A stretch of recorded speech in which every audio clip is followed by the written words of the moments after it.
Bismillahirrahmanirrahim dan Assalamualaikum warahmatullahi wabarakatuh. Ya, semuanya mahasiswa, saya harapkan masih sehat-sehat, masih semangat ya. Jadi untuk kuliah manajemen pemasaran industri, kita sudah mulai masuk di minggu keempat ya. Ya, ini jadi yang saya juga ingin ingatkan kepada mahasiswa semuanya bahwa nanti UTS bab 1, 2, dan 3 ini yang sudah ada semua di modul part 1 yang sudah diupload di Google Classroom. Silahkan semuanya untuk mengunduh dan untuk mempelajari modul part 1 ya, dan juga sebagai tugas 1 ya, yang kalian juga bisa nanti kerjakan dan juga kalian submit di Google Classroom. Baik, kita masuk ke minggu keempat, materi kuliah manajemen pemasaran. Untuk minggu keempat ini, kita masuk di bab 3 yang namanya manajemen saluran distribusi. Ya, jadi saluran distribusi ini kadang juga bisa disebut saluran perdagangan ya, atau saluran pemasaran. Nah, ini juga kadang-kadang ini juga sebagai rute atau jalur di mana produsen bisa menyampaikan produknya ke konsumen ya. Jadi ini bisa suatu lembaga atau perusahaan yang menawarkan barang dan jasa ini mencakup masalah distribusi ini yang tidak dapat dipisahkan ya. Jadi suatu perusahaan atau produsen yang menawarkan barang dan jasa biasanya pendistribusinya ini sama perusahaan tersebut tidak bisa dipisahkan. Jadi kegiatan distribusi ini selalu dilakukan ya, meskipun menggunakan perantara ya sebagai lembaga. Jadi kegiatan distribusi langsungnya ini diarahkan oleh produsen kepada konsumennya ya. Jadi kadang-kadang si produsen ini secara langsung bisa memasarkan produknya ke konsumen juga melalui perantara ya, melalui perantara. Kita nanti akan melihat beberapa perantara yang tersedia ya. Namun tidak juga jarang para perantara ini digunakan oleh produsen untuk mendistribusikan hasil produksi kepada pembeli akhir ya. Jadi banyak perantara yang mereka gunakan supaya lebih efektif ya pemasarannya ini atau distribusinya ini, sasarannya ini ke pembeli akhirnya. Baik. Oke, jadi definisi saluran industri sendiri ini menurut David Refzan ini, dia mengatakan bahwa saluran ini merupakan suatu jalur yang dilalui oleh arus barang-barang dari produsen ke perantara dan akhirnya sampai pada pemakai ya. Jadi ini memang suatu channel itu ya, suatu channel atau kalau misalnya dalam hari-hari itu suatu pipa ya, suatu pipa yang dipakai oleh produsen hingga si pipanya ini menyalurkan ya, berat pipa menyalurkan air menyalurkan kepada si pemakai atau konsumen ya. Jadi ini masih definisi sempit. Jadi definisi ini masih bersifat sempit. Istilah barang sering diartikan sebagai suatu bentuk fisik juga. Jadi bisa barang itu berupa jasa, bisa juga ya. Barang itu bisa jasa, bisa juga atau barang yang berbentuk fisik ya. Ini kemudian definisi lebih cenderung menggambarkan pemindahan jasa-jasa atau kombinasi antara barang dan jasa ya. Jadi selain membatasi barang yang disalurkan, definisi ini juga membatasi lembaga-lembaga yang ada. Baik, nanti kita lihat seterusnya. Ya, oke, kita lanjutkan ya. Jadi definisi dari The American Marketing Association ini, dia mengatakan bahwa saluran ini adalah menekankan tentang banyaknya lembaga ya yang ada dalam aliran atau arus barang. Jadi untuk distribusi sendiri ini dia memerlukan banyak struktur organisasi ya, banyak struktur organisasi atau satu atau beberapa yang merupakan di dalam perusahaan atau di luar perusahaan ya, yang terutama terdiri dari agen, dealer, pedagang besar, pengecer, melalui nama sebuah komoditi, produk, atau jasa yang dipasarkan. Jadi untuk saluran distribusinya sendiri, dia merupakan suatu organisasi yang di dalam, contohnya ini Astra ya, yang Astra itu mempunyai Auto 2000 ya, Auto 2000 itu bagian dari Astra Juga seperti atau 2000 itu dealer Toyota ya, dealer Toyota, tapi dia bagian dari Toyota Astra. Juga ada dealer yang di luar dari Astra, contohnya Nasmoko ya, Nasmoko. Terus ada juga Intercom ya. Jadi mereka dealer-dealer Toyota yang di luar Astra ya, contohnya itu.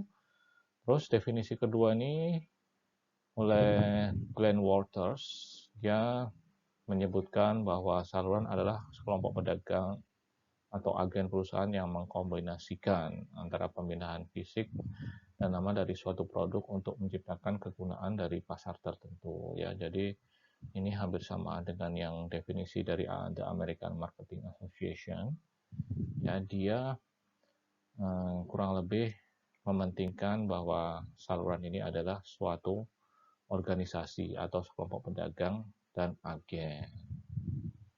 Baik, berikutnya untuk slide selanjutnya ya. Jadi intinya saluran ini dia sebuah atau distribusi ini adalah sebuah kelompok lembaga ya, suatu organisasi yang memang profesional di luar produsen ya. Terus ada juga terdiri dari beberapa agen dan beberapa pedagang, beberapa agen yang mereka menggunakan nama produk ya, dan sebagian juga tidak menggunakan nama produk. Ini yang paling penting, mereka objektifnya atau tujuannya adalah mencapai pasar-pasar tertentu, dan jadi pasar itu merupakan tujuan akhir dari kegiatan salurannya. Jadi ini objektif dari organisasi distributor tadi ya. Saluran melaksanakan dua kegiatan penting. Jadi yang pertama mengadakan pengumpulan produk dan mendistribusikannya. Ini penting ya. Jadi beberapa saluran ini atau agen-agen itu memang dia fokus ke beberapa produk tertentu ya, dan kemudian yang paling penting juga mendistribusikannya ya. Nah ini selanjutnya, jadi sekarang kita masuk definisi manajemen saluran atau distribusi. Jadi apapun yang berbentuk suatu manajemen, dia adalah suatu kelompok yang menjalankan suatu strategi ya. Jadi di sini juga sama, strategi ini penting ya. Strategi ini untuk melaksanakan rencana-rencana yang sudah di planning atau direncanakan dengan baik sehingga dia memperoleh suatu hasil yang diinginkan ya. Jadi ini demikian juga dari manajemen saluran industri ini. Jadi dia berorientasi kepada keputusan di mana fungsi-fungsi saluran tidak dapat dilakukan dengan baik tanpa adanya beberapa strategi. Jadi strategi di sini yang paling penting ya. Strategi itu rencana umum atau menyeluruh sebagai petunjuk untuk mengambil keputusan dalam kegiatan saluran. Nah ini yang pentingnya ya, sebuah manajemen ini dia akan melaksanakan strateginya. Jadi strategi apa itu? Kalau di sini dia strategi bagaimana cara mendistribusikan produknya itu tepat pada sasarannya ya. Nah ini contohnya manajemen distribusi, ini pengembangan strategi yang searah didasarkan berbagai keputusan yang berkaitan untuk memindahkan barang fisik atau non fisik mencapai tujuan perusahaan dan berada di dalam kondisi lingkungan tertentu. Jadi yang penting di sini saya tekankan lagi, manajemen ini yang menjalankan strateginya ya, strategi atau rencana. Baik, ini ada beberapa alasan penting kenapa produsen itu banyak menggunakan perantara ya. Jadi menggunakan perantara itu nanti ada beberapa kelebihannya ya, ada kelebihannya. Nanti kita akan lihat beberapa kelebihannya. Ini perantara aja ya, kita klasifikasikan perantara itu menjadi perantara pedagang atau perantara agen ya. Jadi nanti ada lebih penjelasannya lebih ya. Nanti saya akan jelaskan lebih. Ini slide berikutnya. Nah ini, jadi yang penting kita bisa lihat dari gambar yang 31A dan 31B ini. Jadi yang saya sebutkan tadi, bahwa produsen tuh kadang-kadang dia langsung memasarkan produknya ke konsumen. Nah ini biasanya produsen-produsen yang kecil ya, yang home marketing ya.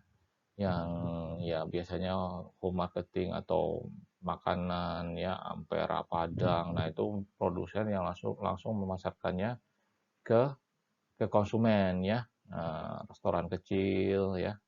Ya, itu mereka tidak mempunyai fasilitas untuk perantara atau agen distributor, dan produknya pun biasanya terhad atau dia hanya satu, apa namanya, dia tidak, volumenya tidak banyak. Nah, ini berbeda dengan produsen yang volume produknya banyak ya. Contohnya misalnya Astra ya, Astra tadi yang dia, Astra itu dia suatu holding yang di bawahnya ada Toyota, Daihatsu, itu dari segi mobil, terus motor ada Honda ya. Nah, itu dia karena produsen besar, volume produknya juga besar, maka dia memerlukan agen pemasaran. Ya, agen pemasaran di sini bisa agen yang besar yang termasuk di dalam perusahaan si produsen itu sendiri, terus kemudian pedagang besar, pengecer, dan konsumen akhir. Nah, ini untuk beberapa produsen yang mempunyai volume tinggi ya. Nah, ini kadang-kadang sifatnya dia lebih efisien kalau menggunakan distributor ya. Jadi lebih menjangkau kepada konsumen secara tepat ya. Jadi contohnya yang diagram 3.1a ini, kalau misalnya produsen langsung ke konsumen ini dia melibatkan, nah contohnya aja di sini 40 hubungan yang terjadi. Jadi sebenarnya dia kurang efisien kalau dia handle sendiri. Tapi kalau misalnya dia mengangkat beberapa distributor, akhirnya dia dengan adanya perantara ini atau distributor, maka kontak penjualan yang terjadi antara produsen dan pembeli akhir hanya sebanyak 14 transaksi. Nah, ini dia mengurangi, istilahnya dia mengurangi direct marketing dengan si konsumen akhirnya ini. Yang lainnya dilakukan oleh si perantara ini, jadi dia lebih efisien. Dan kadang-kadang untuk produsen besar ini, misalnya dia juga tidak langsung berhubungan dengan konsumennya, biasanya dia melalui distributornya ya. Jadi ini beberapa keuntungan menggunakan perantara. Yang pertama, mengurangi tugas produsen dalam kegiatan distribusi, itu jelas ya. Jadi dia lebih fokus untuk menghasilkan produknya, menjaga kualitas ya, memenuhi kuantitinya, itu yang paling penting bagi produsennya ya. Jadi kegiatan distribusi akan dilimpahkan oleh agen distributor. Terus kegiatan distribusi cukup baik bila perantara sudah mempunyai pengalaman. Nah, ini kadang-kadang agen distributor itu atau dealer-dealer itu biasanya dia sudah puluhan tahun ya pengalamannya. Bahkan karena dia lokasinya di tempat lokal, dia akan mengenali daerah itu lebih dalam daripada si produsennya ya. Jadi ini salah satu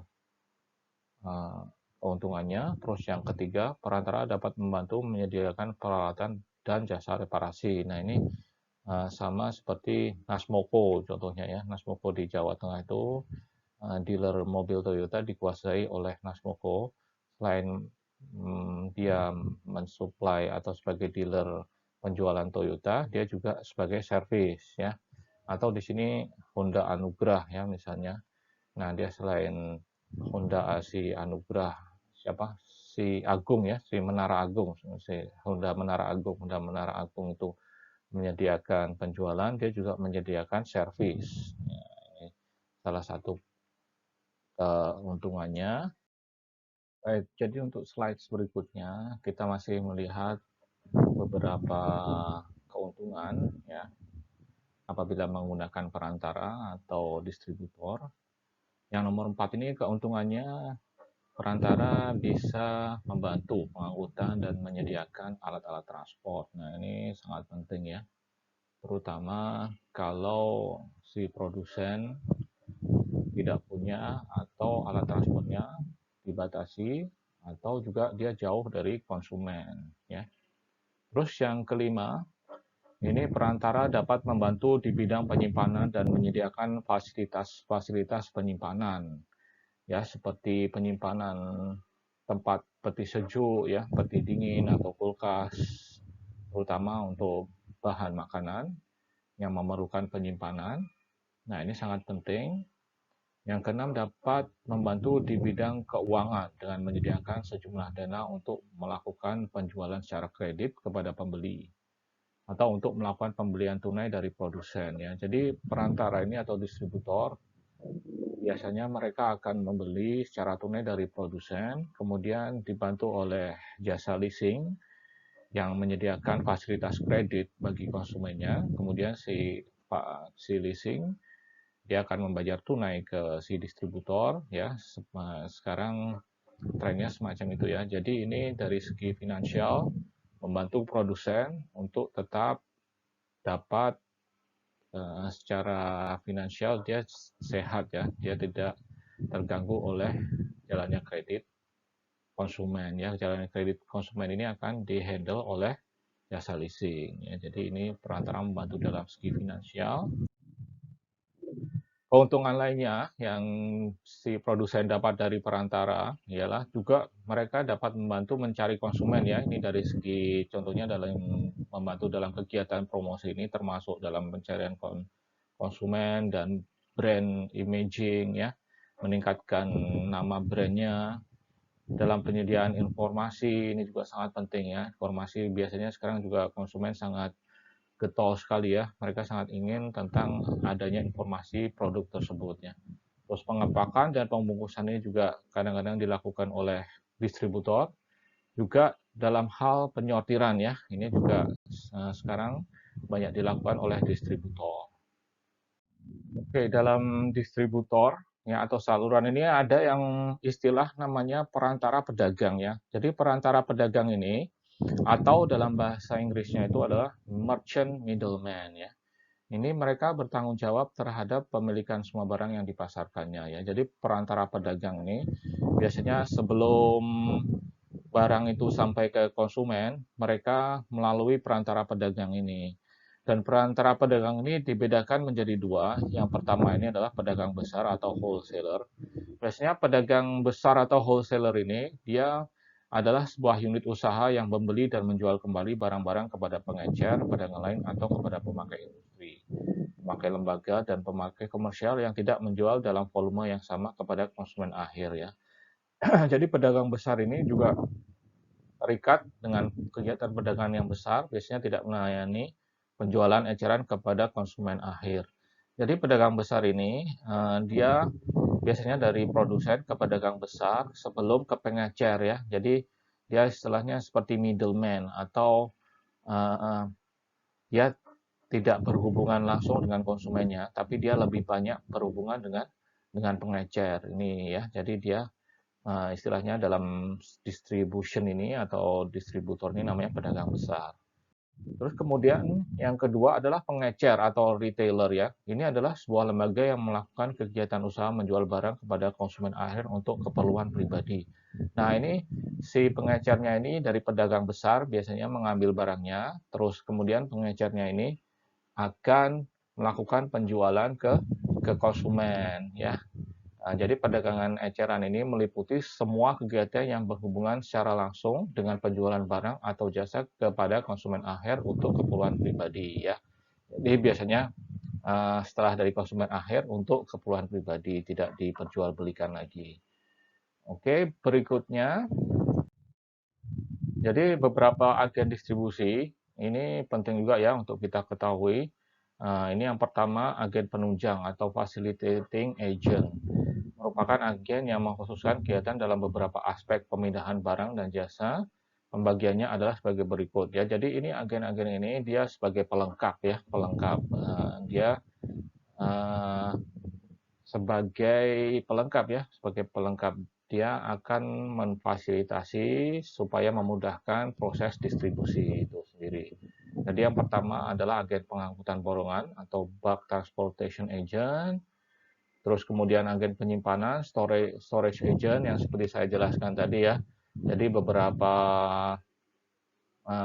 barang itu, terutama makanan itu memerlukan storage atau barang-barang yang elektronik memerlukan gudang. Nah, ini disediakan oleh oleh agen penyimpanan, agen pengangkutan khusus, specialty shipper. Ini biasanya kalau ada barang-barang yang dari luar negeri ya, yang khusus yang memerlukan special treatment waktu proses di bea cukai. Nah, ini biasanya melalui agen pengangkutan khusus ini atau specialty shipper.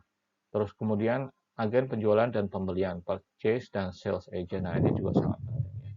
Ini biasanya mereka yang akan melakukan transaksi langsung ya ke, ke dari si agen yang besarnya atau wholesaler tadi kemudian ke konsumennya. Kegiatan agen ini sangat membantu untuk memindahkan barang atau mendistribusikan barangnya, mengadakan hubungan langsung dengan pembeli dan penjual. Jadi agen penjual ini melayani kebutuhan dari setiap kelompok secara serempak atau secara paralel.